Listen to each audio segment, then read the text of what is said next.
What encourages criminal thinking, evil actions? Can we see a reduction in evil by the end of our lives? Do we choose evil because of our weak will, wrong thinking, or because some devil has already seduced us? Are we unconsciously evil or consciously like demons?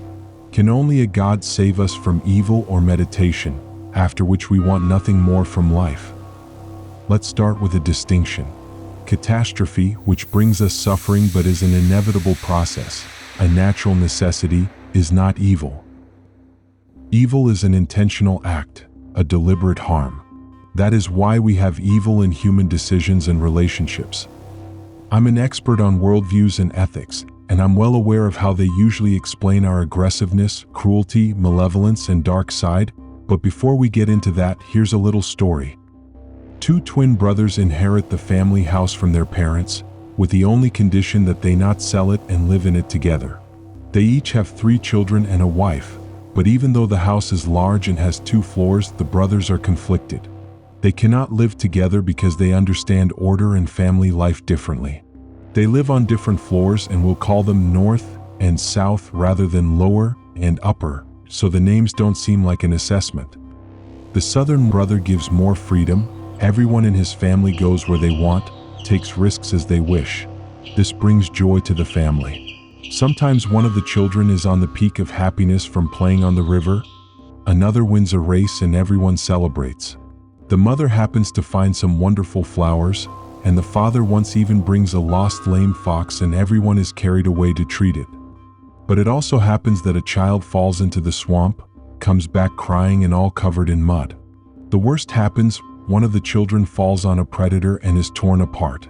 The northern brother does not want such an unreasonable way of life, closes the staircase between the floors and makes a separate external staircase to his floor, and the 2 families no longer have contact. The northern brother insists on the family being more cooperative, helping each other and being together all the time. He also keeps order so they all eat at the same time, whatever he determines, and stay mostly indoors. If a child does go out, it is only under parental supervision and to strictly designated, supervised places. This family avoids the risks that bring misfortune.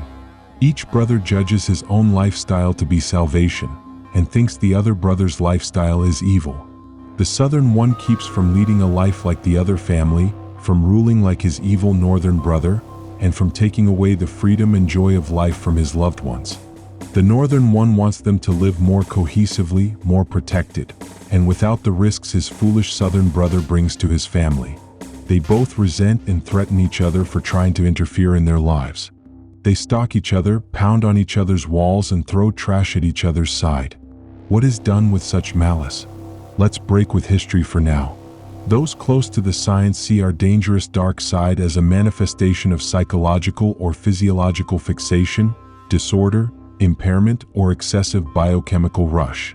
The cases are specific and have many degrees, but we are interested in the broad case of malevolence and people assumed to be relatively normal because it is they who shape the overall picture. There are social and political doctrines that, if we simplify, say that having is important and therefore we want it, but when you don't have and achieving something is overwhelming to get what you need, you become even bad. It's an illusion that we can bring people so close to material goods that they won't antagonize or stop being aggressively discontent. If people's basic needs appear to be met, they show mutual aid and contentment only hypocritically. Malice persists because the price of something new, which is not yet readily available, rises, and the desire for it becomes painfully strong and the occasion for competitive enmity. Let us look to other explanations. What about the gene pool? It is simply a dormant premise, an opportunity that is not a constant engine for the germination and development of the seed of evil. Psychological traits, though a real factor, are also overrated, resembling the naive explanations of bad actions by gender, geography, age, or even zodiac sign. The psychological factor is a consequence.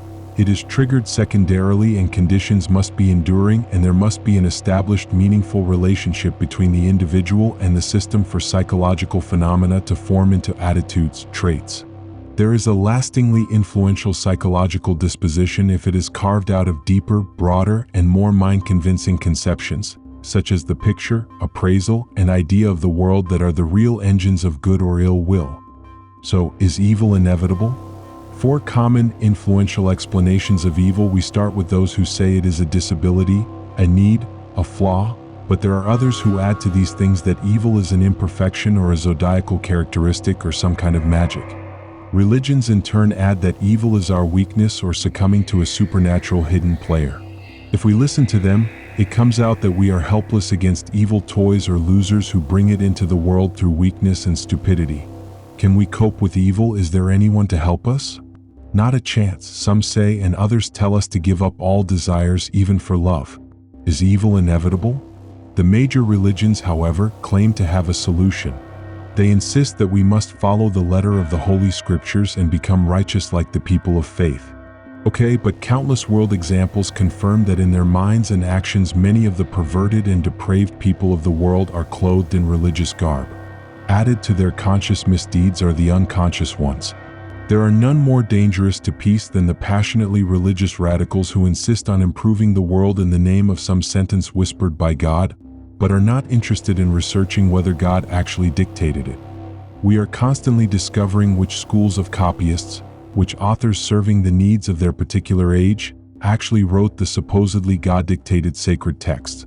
Even according to the key holy books, God does not seek a wise empathic path towards humans, but indulges in vengeful anger and slaughters those he is supposed to convince of something. The all-powerful and all-wise one in the universe does not understand humans, does not figure out how to communicate with them, and does not know how to present his guidance more convincingly. At the same time, God expects us to get along with people and be nice to them and not kill them in a fit of rage when they don't listen to us. We are not looking for God jokes, but what encourages people to choose evil as a tool and whether we can control evil. So, we open the secret black box of our malevolence.